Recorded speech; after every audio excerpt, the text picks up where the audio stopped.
Friends, ಎಲ್ಲ ಹೇಗಿದ್ದೀರಾ? ಶ್ವೇತಾ ಅವಿನಾಶ್ ಚಾನಲ್ಗೆ ಸ್ವಾಗತ. ಇವತ್ತು ಸೂಪರಾಗಿರೋ ತರಕಾರಿ ಸಾಂಬಾರು ಮಾಡ್ತಾಯಿದ್ದೀನಿ.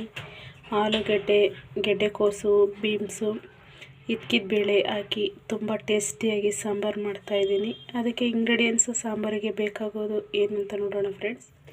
ಬೇಳೆ, ಆಲೂಗಡ್ಡೆ, ಗೆಡ್ಡೆಕೋಸು, ಬೀನ್ಸು, ಸ್ವಲ್ಪ ಉಪ್ಪು ಹಾಕಿ ಮುಳುಗೋಷ್ಟು ನೀರು ಹಾಕಿ ಬೇಯಿಸ್ಲಿಕ್ಕೆ ಇಟ್ಟಿದ್ದೀನಿ. ತರಕಾರಿ ಎಲ್ಲ ಬೇಯಬೇಕು. ಒಂದು 5 ನಿಮಿಷ ಬೆಂದರೆ ಸಾಕಾಗುತ್ತೆ. ಮಸಾಲ ಫ್ರೈ ಮಾಡ್ಕೊಳ್ಳಲಿಕ್ಕೆ ಕಡಾಯ ಬಿಸಿ ಇಟ್ಟಿದ್ದೀನಿ. ಈ ಫ್ರೈ ಮಾಡ್ಕೊಂಡು ಮಾಡೋದ್ರಿಂದ ತುಂಬ ಟೇಸ್ಟಿಯಾಗಿ ಬರುತ್ತೆ ಸಾಂಬಾರು. ಸ್ವಲ್ಪ ಫ್ರೈ ಮಾಡಲಿಕ್ಕೆ ಎಣ್ಣೆ ಹಾಕಿದ್ದೀನಿ. 2 ಮೀಡಿಯಮ್ ಸೈಜ್ ಈರುಳ್ಳಿ, 1 ಇಂಚು ಶುಂಠಿ,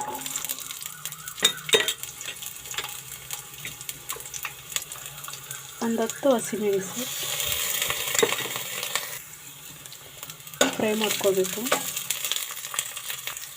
ಇಷ್ಟು ಫ್ರೈ ಆದರೆ ಸಾಕು. ಒಂದು ಅರ್ಧ ಕಪ್ಪು ಹಸಿ ಕಾಯಿ ತುರಿ ಹಾಕ್ತಾಯಿದ್ದೀನಿ. ಇದು ಸಹ ಫ್ರೈ ಮಾಡ್ಕೋಬೇಕು. ಇಷ್ಟು ಫ್ರೈ ಆಗಿದೆ. ಒಂದು ದೊಡ್ಡ ಟೊಮೊಟೊ ಹಾಕ್ತಾಯಿದ್ದೀನಿ. ಇದು ಸಹ ಫ್ರೈ ಮಾಡ್ಕೋಬೇಕು.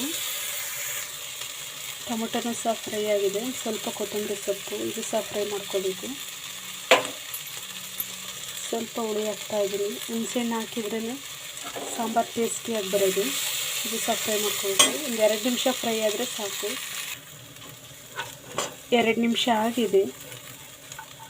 ಬಿಸಿ ತಣ್ಣಗಾದ್ಮೇಲೆ ಅರಿಶಿನ ಪುಡಿ ಹಾಕಿದ್ದೀನಿ. 2 ಸ್ಪೂನ್ ಧನಿಯಾ ಪುಡಿ. ಇಷ್ಟನ್ನು ಹಾಕಿ ನೈಸಾಗಿ ರುಬ್ಬಬೇಕು. ಸ್ವಲ್ಪ ರುಬ್ಲಿಕ್ಕೆ ನೀರು,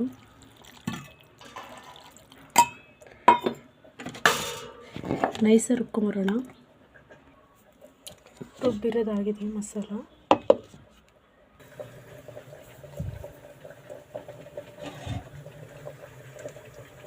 ಬಿಸಿಯಾಗಿದೆ. ಸ್ವಲ್ಪ ಸಾಸಿವೆ ಹಾಕ್ತಾಯಿದ್ದೀನಿ.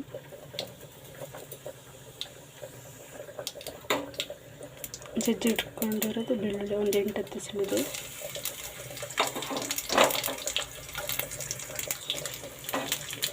ಸ್ವಲ್ಪ ಕರಿಬೇವು, ಒಂದು ಟೊಮೊಟೊ ಹಾಕ್ತಾಯಿದ್ದೀನಿ. ಇಷ್ಟು ಫ್ರೈ ಆದರೆ ಸಾಕು.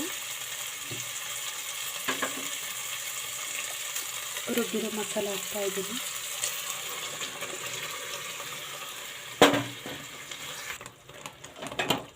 ಜಾರ್ ತೊಳೆದು ನೀರೇ ಹಾಕ್ತಾಯಿದ್ದೀನಿ.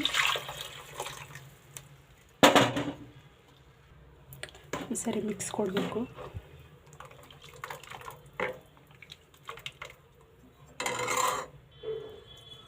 ನೋಡಿ ಫ್ರೆಂಡ್ಸ್, ಬೇಳೆ, ಆಲೂಗಡ್ಡೆ, ಬೀನ್ಸು, ಗೆಡ್ಡೆಕೋಸು ಎಲ್ಲ ನೀಟಾಗಿ ಬೆಂದಿದೆ. ಇಷ್ಟು ಬೆಂದರೆ ಸಾಕು ಬೇಳೆ.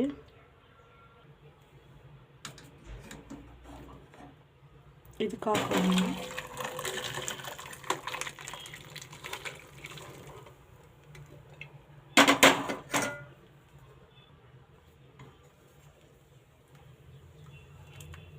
ನೋಡಿದ್ರಲ್ಲ ಫ್ರೆಂಡ್ಸ್, ಏನು ಸೂಪರಾಗಿ ಬಂದಿದೆ ತರಕಾರಿ ಸಾಂಬಾರು.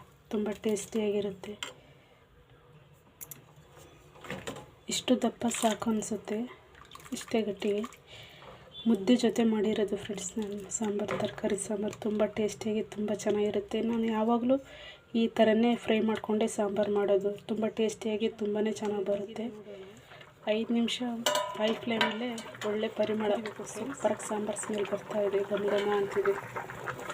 ಸಾಂಬಾರು ಕುದಿಯುವಾಗ ಸ್ವಲ್ಪ ಹಸಿ ಕರಿಬೇವು ಈ ಥರ ಹಾಕಿದರೆ ಸಾರು ತುಂಬ ಟೇಸ್ಟಿಯಾಗಿ ತುಂಬಾ ಚೆನ್ನಾಗಿರುತ್ತೆ. ಸ್ವಲ್ಪ ಕೊತ್ತಂಬರಿ ಸೊಪ್ಪು, ಇಷ್ಟಾದರೆ ಆಯಿತು ಫ್ರೆಂಡ್ಸ್. ನೋಡಿದ್ರಲ್ಲ ಫ್ರೆಂಡ್ಸ್, ಏನು ಸೂಪರಾಗಿ ಬಂದಿದೆ ತರಕಾರಿ ಸಾಂಬಾರು. ಸೂಪರಾಗಿ ಬಂದಿದೆ ತರಕಾರಿ ಸಾಂಬಾರು. ರಾಗಿ ಮುದ್ದೆ, ಬಿಸಿ ಬಿಸಿ ಮುದ್ದೆ ಇಟ್ಕೊಂಡು ಊಟ ಮಾಡ್ತಾಯಿದ್ರೆ ಇನ್ನೊಂದು ಸ್ವಲ್ಪ ಬೇಕು ಅನಿಸ್ಬೇಕು. ಅಷ್ಟು ಚೆನ್ನಾಗಿದೆ. ಟೇಸ್ಟ್ ಮಾತ್ರ ಸೂಪರಾಗಿದೆ. ಈ ರೆಸಿಪಿ ಇಷ್ಟ ಆದರೆ ಲೈಕ್ ಮಾಡಿ, ಶೇರ್ ಮಾಡಿ, ಸಬ್ಸ್ಕ್ರೈಬ್ ಆಗಿ. ಇನ್ನು ಹೊಸ ರೆಸಿಪಿಗಳು ತರ್ತಾ ಇರ್ತೀವಿ. ಹೀಗೆ ಸಪೋರ್ಟ್ ಮಾಡ್ತಾಯಿರಿ. ಸರ್ವ್ ಮಾಡ್ತಾಯಿದ್ದೀನಿ. ಸ್ಟವ್ ಆಫ್ ಮಾಡೋಣ. Thank you.